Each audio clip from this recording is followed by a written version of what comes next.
By the end of this session, students are able to understand the meaning and importance of weighted average price method, advantages and disadvantages of weighted average price method, and at the end, students are going to understand the how to solve the illustration by following the weighted average price method. These are the learning outcomes of this session. Now we will see the meaning and importance of weighted average price method. This weighted average price method gives due importance to the quantity of material in the stock. That means simple average price method has given importance for the prices and rates that is considered into the simple average price method, whereas weighted average price method are going to consider the quantity as well as price. Here the most importance is given quantity of material which is available in the stock. And dividing the value of materials, that means how do you find the value of materials? The value of materials is nothing but number of units multiplied with the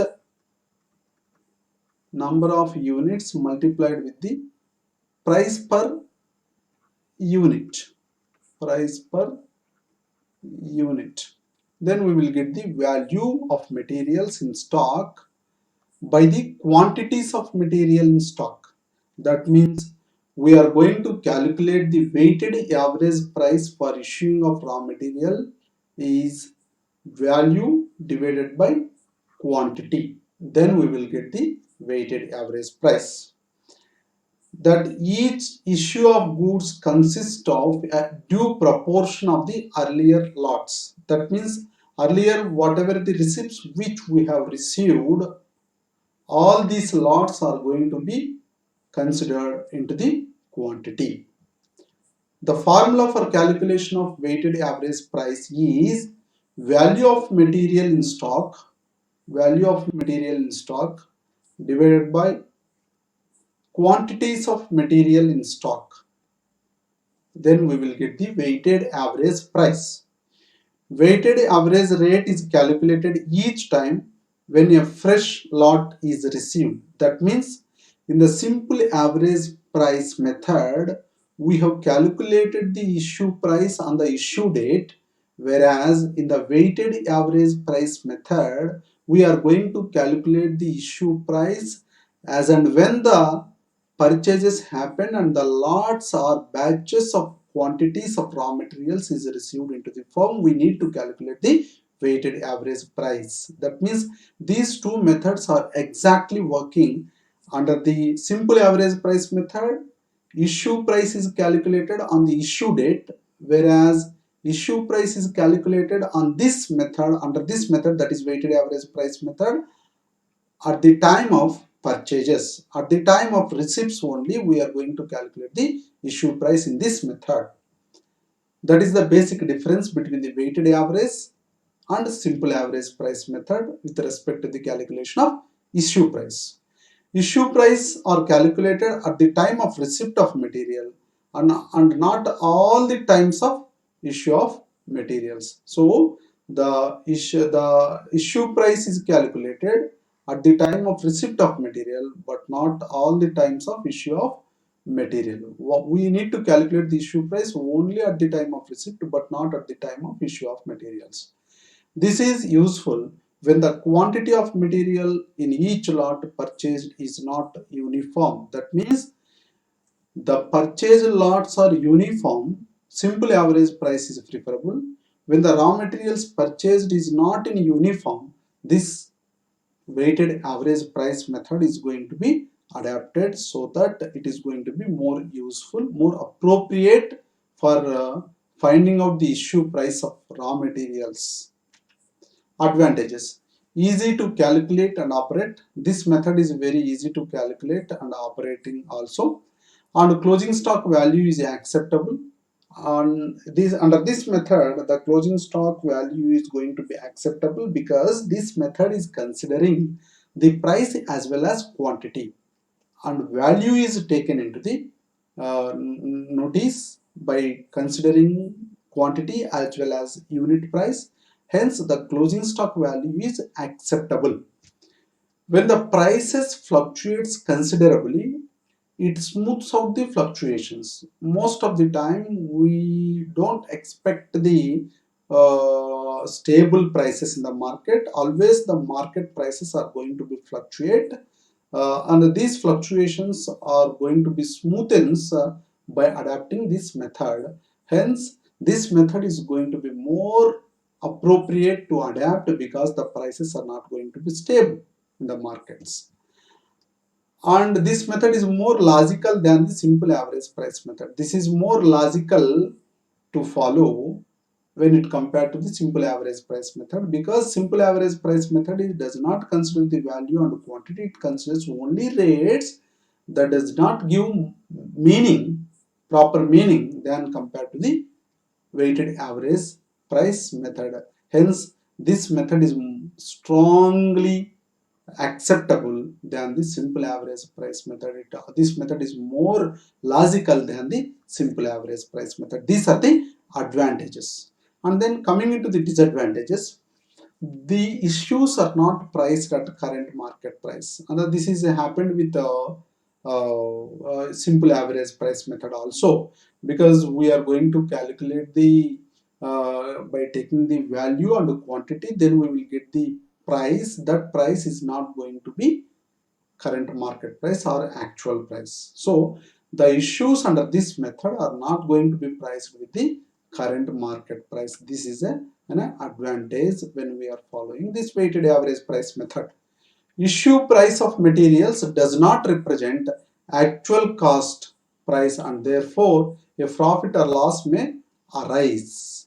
So when we are not representing our issue price with the actual price, that means this leads to the incurring of unrealized profit or unrealized losses. This is going to happen with this weighted average price method because the issue price does not represent the actual cost price of the materials.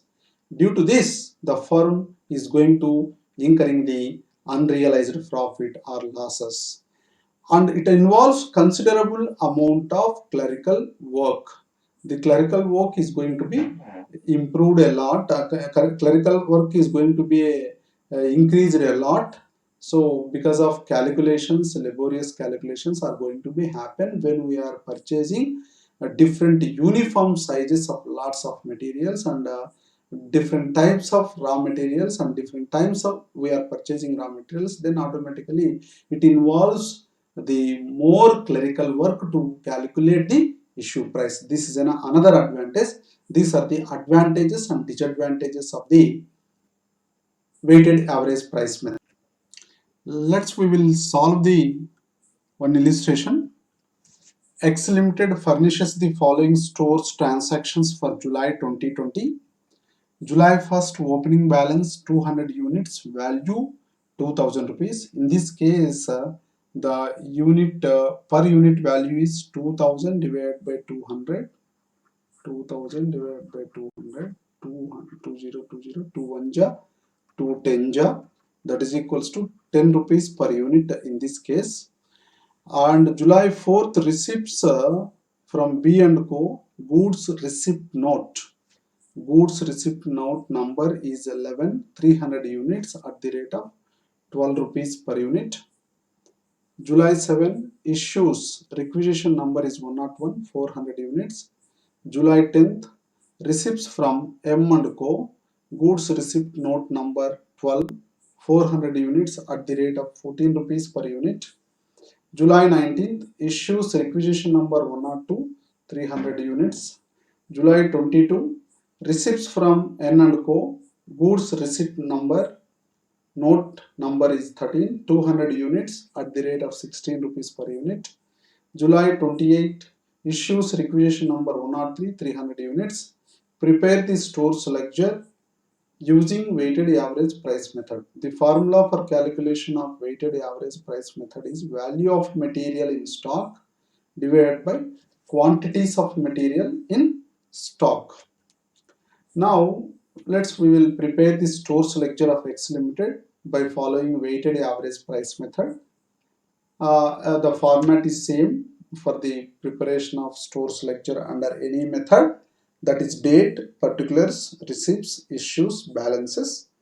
And receipts, issues and balances, each and every item is having three more columns under that, that is quantity, cost per unit, total cost. These are the three columns are going to be same under both under all the receipts, issues and balances column. On July 2020, the first opening balance is 200 units of quantity. The value is 2000 rupees.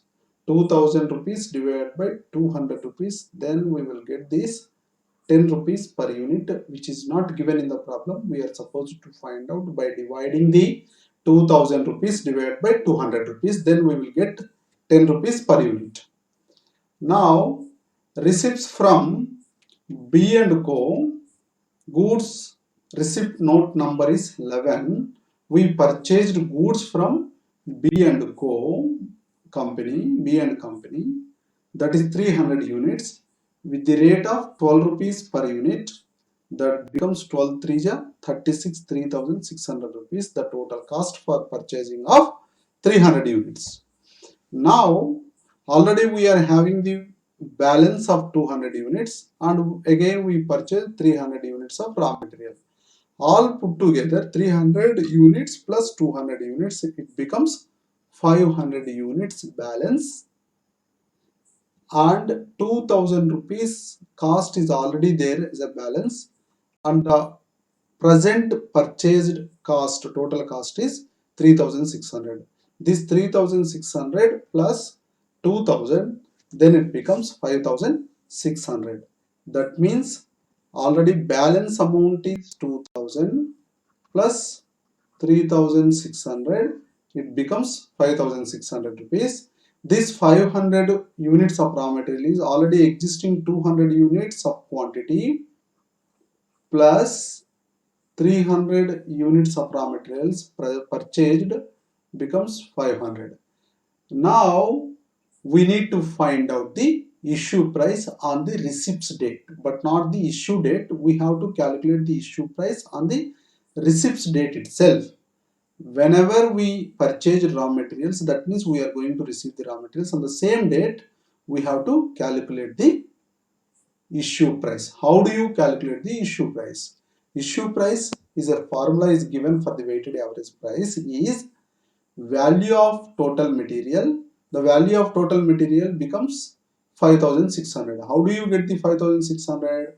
The 2000 rupees plus 3600 rupees, that becomes 5600 divided by total quantity of material in stock.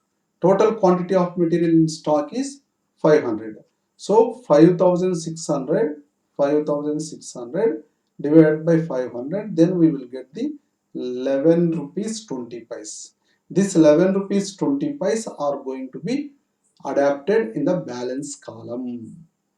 This 11 rupees 20 paise. And this 11 rupees 20 paise are going to be used for issuing of raw material. On 7th, we have issued raw material for the requisition number 101. The requisition number 101 is requesting to issue 400 units of raw material, as in we are having 500 units. Out of 500 units, we are going to issue the 400 units with the rate of 11 rupees 20 paise. Already we calculated the issue price. This 11 rupees 20 paise is taken for the issue price. 400 units into 11 rupees 20 paise, that becomes 4480 rupees.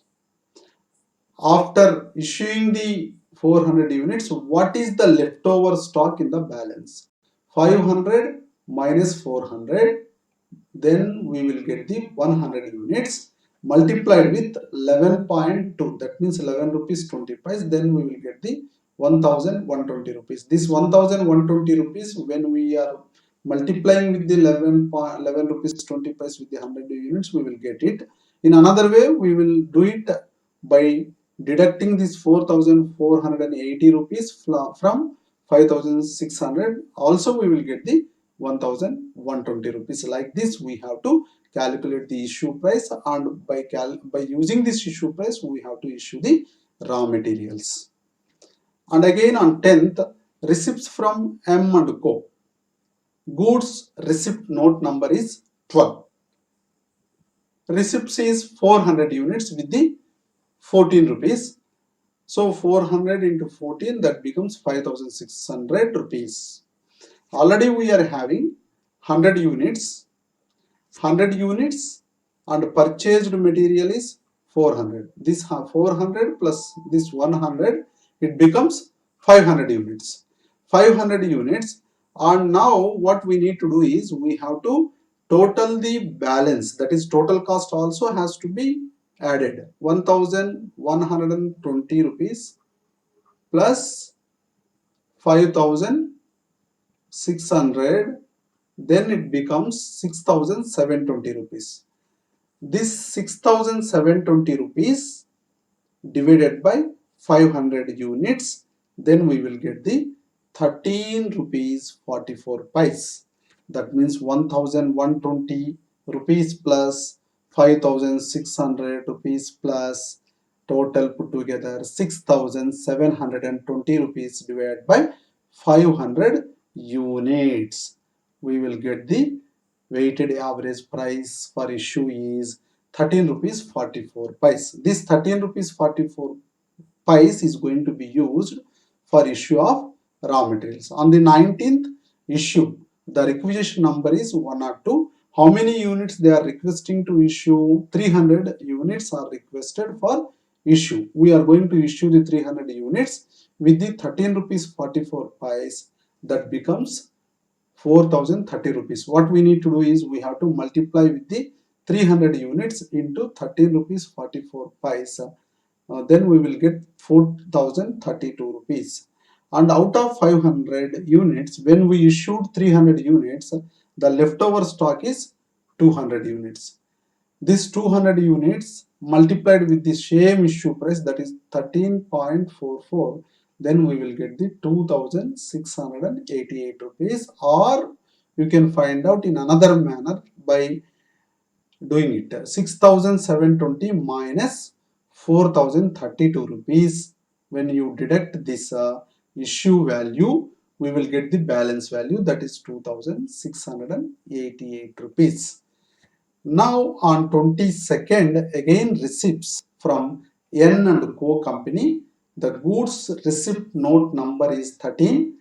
That goods receipt note number 13, through this goods receipt note number, we received 200 units. That means 200 units of raw material we purchased with the unit price of 16 rupees. 16 to the 32 rupees. That means 3200 rupees, the total cost for 200 units.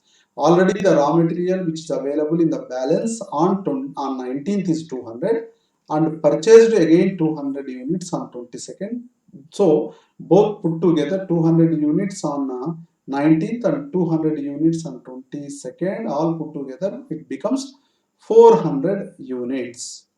400 units multiplied with 14.72. How did you get the 14.72? Is very simple. This 2688 rupees balance of 19th date plus purchase value of 22nd date, that is 3200 plus 2688, that becomes 5888 rupees divided by 400 units. That means total number of units available on 22nd. Then we will get the 14.72. This 14.72 is going to be used as a issue price for further dates. 400 into 14.72, then we will get the 5,888 rupees. In another manner, we can add the balance of 19th date, that is 2,688, plus value of purchase value of 22nd date, that is 3,200. Both are put together, it becomes 5,888 rupees divided by 400, then we will get the 14 rupees 72 pice. Now on 28th issues, the requisition number is 103. Issue is how many units they are requesting for issue is 300 units. 300 units multiplied with the issue price. What is the issue price which we already calculated? That issue price calculated is 14.72 multiplied with 300 rupees, that becomes 4,416 rupees. After issuing the 300 units out of 400, we are having with us 100 units. 100 units multiplied with 14.72, then we will have the 1,472 rupees balance. This balance can be found in another manner by 5,888 rupees minus 4,416 rupees, then we will get the 1,472 rupees as a balance on 28th. That means this is going to be a closing stock, that is 100 units. Closing stock value is 1,472 rupees on 28th July 2020 as per the weighted average price method.